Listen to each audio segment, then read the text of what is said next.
Yes, I'm talking to you watching this video. Welcome back to another episode of Juice Made TV, and today we have something unfortunate to talk about, guys, and I'm not even gonna waste any time. We're just gonna jump straight into this video, and as you can see from the title, as you guys, I'm pretty sure you've heard the news, but Kentucky, man, the GOAT, best team of all time, Kentucky, they just took they took the biggest loss that they've actually acquired so far this season, against an unranked but a team that should be ranked, and a team that, bro, why are we not talking about this team more? Kentucky lost 79-62 to South Carolina, bro. Like I said, the biggest loss that they've acquired so far this season. We have to give South Carolina all the credit in the world. I mean, there's no way this team should not be a top 25 team after this performance. I mean, they have a better record, I believe, than Kentucky and a lot of teams out there. So I don't know who's doing these rankings, but South Carolina, they're way better than the unranked team in my personal opinion. Now, despite everything that I just said with Kentucky getting blown out by damn near 20 points, not looking congruent out there, not looking like the Kentucky that we know, not looking like championship Final Four contenders, despite everything that I just said, just based on what I've been seeing on social media and just what I've been hearing, I feel like a lot of people have mixed opinions about how they're reacting. And I know you watch this video and a lot of people out there, they have the question, like, should Kentucky fans be worried out there? Should BBN, Big Blue Nation, should they be worried? Should fans be worried? Should you be worried? Should I worry? Should Coach Calipari and his team, should they be worried that they took one of the biggest losses so far this season? Guys, you guys know how I do it on this channel. I'm completely honest and I'm very transparent with you guys, and the question is, should Kentucky be worried? Me personally, no, I don't think that Kentucky should be worried even in the slightest. I mean, you watching this video, I'm pretty sure you know, when it comes to the aspect of life and even just basketball in general, I feel like you have to learn to take losses to really understand how to win games. And I personally feel like this is the perfect example, the prime example of just completely getting deteriorated by an unranked team. And to be honest, a lot of people may call me crazy, but I'm actually glad that Kentucky went through this, and I'm actually glad that they lost this game, because I feel like this is just a hint, a taste of what to expect for Kentucky heading into March Madness. I mean, you guys know Kentucky, bro. Anytime Kentucky, they go on the road, like, it's damn near a March Madness game. I mean, the stands are packed, the fans are in attendance. Teams, I just feel like any team that plays Kentucky, they always just play the best basketball that they have so far this season. And I feel like with Kentucky playing in games like this and atmospheres like this, I definitely feel like it's going to prepare them a whole lot better than a lot of other teams that aren't going through these types of games. It's a good thing that Kentucky played against a hungry team, an unranked team. I don't think people understand. I seen a stat. Kentucky has not beaten South Carolina in like 700 plus days. And I feel like I mentioned, they had to play a team like South Carolina to really truly understand, bro, this is not a game. Like, this is not sweet. I get they're Kentucky. I get we're Kentucky. They're blue bloods. They have the best recruiting class in the country heading into this season. They have the deepest team. They have two players that's actually coming off the bench. Don't get me wrong. All that is cool. Like, trust me, all that is cool to have all of those things. You have all this star talent, but in college, to be quite honest with you guys, talent does not win games. Talent does not win championships. Talent is not going to give you a March Madness tournament champion. And it doesn't matter how much talent you have on your team. You have to have continuity. You have to have good coaching. You need to learn how to run plays. You need to understand how to react and change up a game plan in pressure situations. You need to learn how to win road games, home games. And I don't know, in my personal opinion, I feel like the hungrier teams and teams that have good coaching and well-versed type of players, I feel like those teams typically win the March Madness tournament. I'm sure you can see within the past years of teams that's actually won. Now, I'm not saying that Kentucky, you know, they think they're the best team already. They don't need to work hard. They have all the talent. I'm not saying that they're thinking like this. But whenever you take a step back and you really evaluate this team and you evaluate the situation, like, at the end of the day, bro, a lot of these players on this team, they are freshmen. They are freshmen at the end of the day. And although they've been winning a ton of games, I mean, there's times where a lot of these freshmen will look like true freshmen, and that's fine. That's not a bad thing. It's college basketball. At the very end of the day, Kentucky putting themselves in these type of situations is going to be a lot more beneficial and great learning moments and experiences that I think that they're really going to appreciate,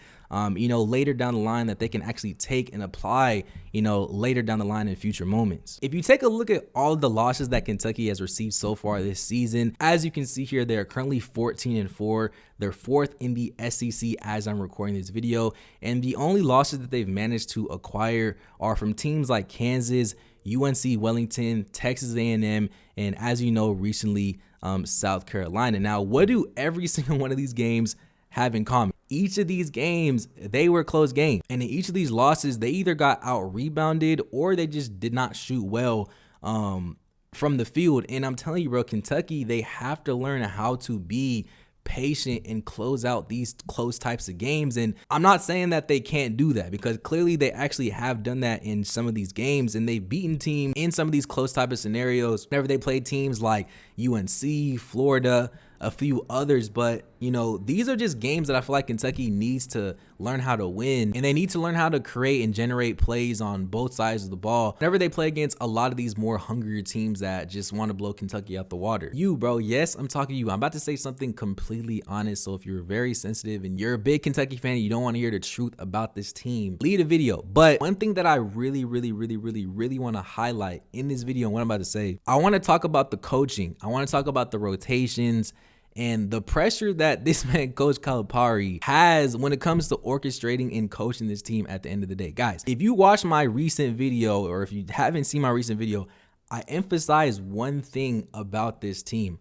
I'm telling you, bro, the absolute one thing that is going to make or break this Kentucky team is going to be the coaching, and it's going to be the rotations. I don't know if it's just me. I don't know if any of you guys are noticing this too, but I mean, even whenever they play Georgia, like, I really don't know exactly the strategy that Coach Calipari is trying to implement when it comes to these rotations. Like, if you really notice, Coach Calipari, I don't know why he's subbing these guys like every 2 to 3 minutes in this game. Like, I'm just not a fan, and I don't understand how as a coach you can expect your players to get hot or even get in a rhythm if you're subbing them in and out every few minutes, you know? And that's the thing, like, I get it, like, players have to be hot, they gotta stay ready so they don't have to get ready and whatnot, but in reality, bro, a lot of hoopers, they need time to get in the rhythm of a game, understand the offense, understand, you know, the team's tendencies. So it's kind of hard for hoopers and players to do it actually on the court, to do it if they're not really seeing significant minutes out there, you know, for a long stretch or a period of time in a game. Anytime a player just makes one mistake, bro, if they make one mistake, Coach Cal is literally taking them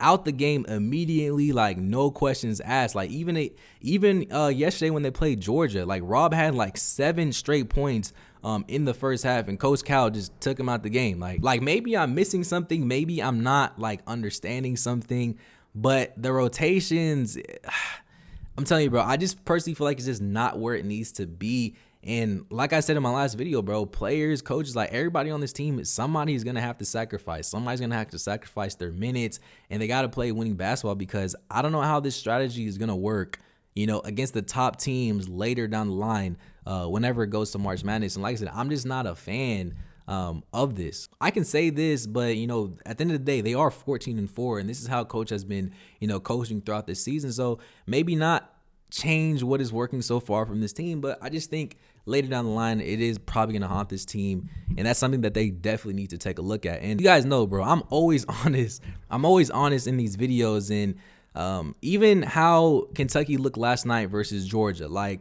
at the end of the day, they got to play better. You know, the coaching is there, but the players, they got to play better. And I hype this team up all the time, so I gotta be honest whenever they're not playing too good. And from what I saw, you can take a look here, like Justin Edwards, he was out there for 23 minutes, bro. This man was out there for 23 minutes and only attempted 1 shot, did not make the shot. Like, I get it, he's okay defensively, but at the end of the day, if somebody's not producing for you and shouldn't be in the game in certain moments, I don't get why he's out there playing over half the game. And even then, it's like, how can we expect Justin to get in the rhythm or do what he needs to do? Like I said, if he's getting subbed in and out, or if he's not getting any plays ran for him to, you know, put the ball in the hole. And sometimes players need to see the ball go into the hole before they can get in the rhythm. So like I said, I know we always are on Justin Edwards and whatnot, but there's a lot of different factors that kind of go with it. It's mainly, you know, what I'm saying. And even if you take a look at the rest of the guys too for Kentucky, I mean, bro, like it feels like nobody's really shooting the ball besides Robert Dillingham, DJ Wagner, and Antonio Reeves. Like DJ Wagner and Antonio, they didn't shoot the ball well from the field. I mean, you see here, DJ Wagner shot 2 for 10 from the field. Antonio Reeves 6 for 18. He only attempted 3 3-pointers in this game. He's one of the top 3-point shooters in the entire country in the SEC as well, and he's only attempting 3 shots. Same thing with Reed Sheppard. Reed Sheppard is literally the best shooter right now statistically, I think, like in the history of college basketball, and he's only playing 15 minutes and he's only shooting 2 threes, bro. To me, I feel like, bro, if you have guys like this that can shoot the ball, run plays for these guys. Run plays for Antonio Reese to get open. Run plays for Reed Sheppard to get open. I mean, Reed Sheppard, he's not a guy that's going to take you off the dribble. And if we're going to hype him up this much, like, you got to run plays for guys like this so that they can get into a rhythm. I mean, I know he only played 15 minutes in this game, but, you know, like I said, I think sometimes it does come down to the coaching and running plays for these guys to get them going. And it just always feels like Robert Dillingham, like he's the guy that's, it doesn't matter what it is, what time it is, how much minutes he's playing, he always stays ready on this team. He's going to produce both sides of the ball. And I do think Robert Dillingham is that one guy that needs to be playing majority of the game. Same thing with Trey Mitchell as well. But I mean, overall, you can see the numbers here.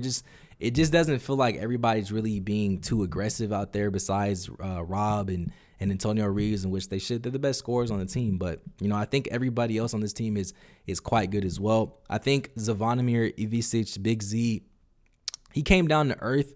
I believe he was in foul trouble. He had 3 fouls in this game, but just in what I saw, it looks like, you know, this was definitely his first and biggest road test so far this season. Let's not expect this man to make every single 3-point shot that he attempts out there.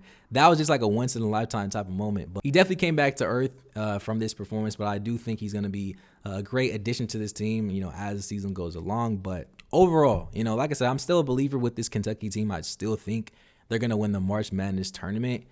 Like I said, bro, you need to play teams like this. You got to go through moments like this to understand how to lose, understand how to win. And like I said, it's not sweet out here, bro. They got to really hoop out there, because it's only going to get harder from here now that they're in conference play, and once they get to the March Madness tournament. I believe they're playing Arkansas next. Let me know if you guys want to break down to that game as well. Let me know down below what you think about this team overall, and I'll see you guys in the next one. Peace.